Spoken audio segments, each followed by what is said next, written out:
สำหรับวันนี้ก็จะมาเล่าเรื่อง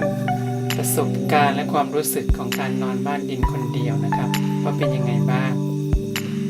การนอนคนเดียวก็ต้องมีความเหงาใช่ไหมครับความเหงาก็เป็นเรื่องปกติธรรมชาติของมนุษย์นะครับแต่เราก็ต้องเรียนรู้ที่จะอยู่กับความเหงานะครับให้มีความสุขนะครับแล้วเราก็จะคุ้นเคยเองนะครับสำหรับความกลัวทุกคนก็ต้องกลัวอยู่แล้วนะครับการอยู่คนเดียวอยู่ในที่มืดนะครับเพราะบ้านดินหลังนี้ก็ไม่มีไฟฟ้านะครับไฟฟ้าก็มีแค่ตะเกียงหรือว่าโซลาร์เซลล์นะครับฉะนั้นก็ต้องเรียนรู้ที่จะต้องอยู่กับความกลัวนะครับไม่ว่าในสิ่งที่มองไม่เห็นหรือว่าพยันตรายต่างๆต้องระมัดระวังตัวนะครับ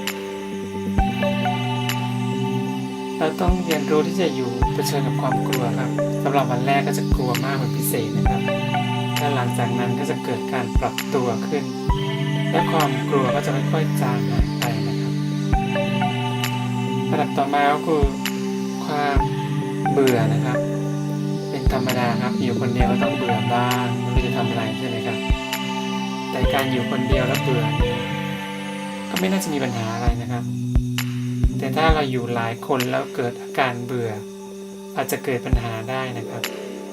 อย่างเช่นอยู่กับคนรักหรือว่าสามีภรรยาอย่างเงี้ยถ้าเบื่อกันเมื่อไหร่ก็ต้องมีทะเลาะกันใช่ไหมครับซึ่งแตกต่างจากการอยู่คนเดียวถ้าเบื่อก็อยู่คนเดียวก็ไม่มีปัญหาสำหรับความเงียบก็ไม่เป็นมีปัญหาเช่นกันครับความเงียบก็คือขอเวลานิดนึงนะครับไฟตะเกียงดับนะครับไม่ทราบสาเหตุ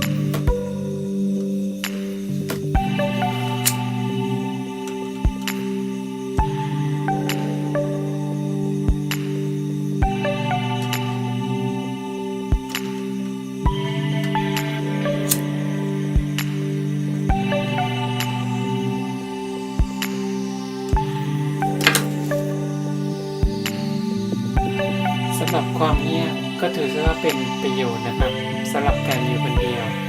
อยู่เงียบๆบ้างอยู่แบบสงบปราศจากเครื่องอำนวยความสะดวกต่างๆนะครับไม่ว่าจะเป็นวิทยุโทรทัศน์มือถือหรือคอมพิวเตอร์นะครับปกติถ้าเรามีเครื่องอำนวยความสะดวกทุกอย่างแล้วก็จะเป็นสิ่งกระตุ้นให้กิเลสตัณหาของเราทำงานได้ดียิ่งขึ้นนะครับกับสิ่งกระตุ้นเหล่านั้นใช่ไหมครับอาทิเช่นสื่ออินเทอร์เน็ตหรือว่าโทรทัศน์นะครับเราดูโน่นดูนี่แล้วก็อยากจะได้โน่นได้นี่นะครับ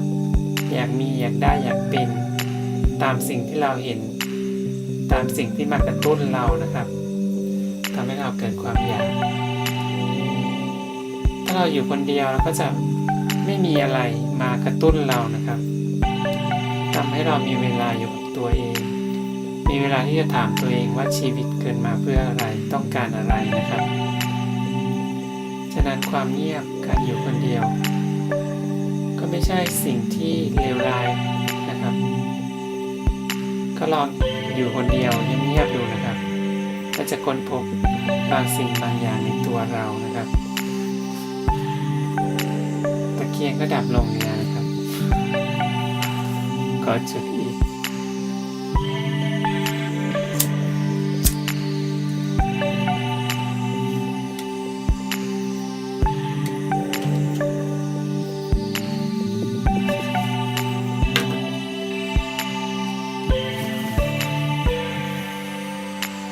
การอยู่คนเดียวกลัวเหงาเบื่อสิ่งต่างๆนั้นเราก็ต้องเรียนรู้ให้อยู่กับมันนะครับแรกๆเราอาจจะปรับตัวยากนิดนึงต้องใช้เวลานิดนึงครับในการปรับตัวถ้าเราปรับตัวได้แล้วเราก็จะอยู่กับมันอย่างมีความสุขนะครับสำหรับผมถ้าไม่รู้จะทำอะไรไม่มีสื่อมายั่วยวนไม่มีสื่อต่างๆมากระตุ้นกิเลสตัณหาอารมณ์ต่างๆแล้ว ถือว่าดีครับ จะได้เรียนรู้อยู่กับตัวเองถ้าไม่รู้จะทำอะไรจริงๆก็นั่งปฏิบัติสมาธิครับ จะได้ทำให้เราเกิดปัญญา เกิดการเรียนรู้ใหม่ๆจิตใจผ่องใส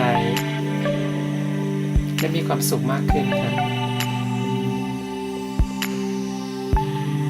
คืนนี้ก็ราตรีสวัสดิ์นะครับแล้วเจอกันใหม่ครับสวัสดีครับ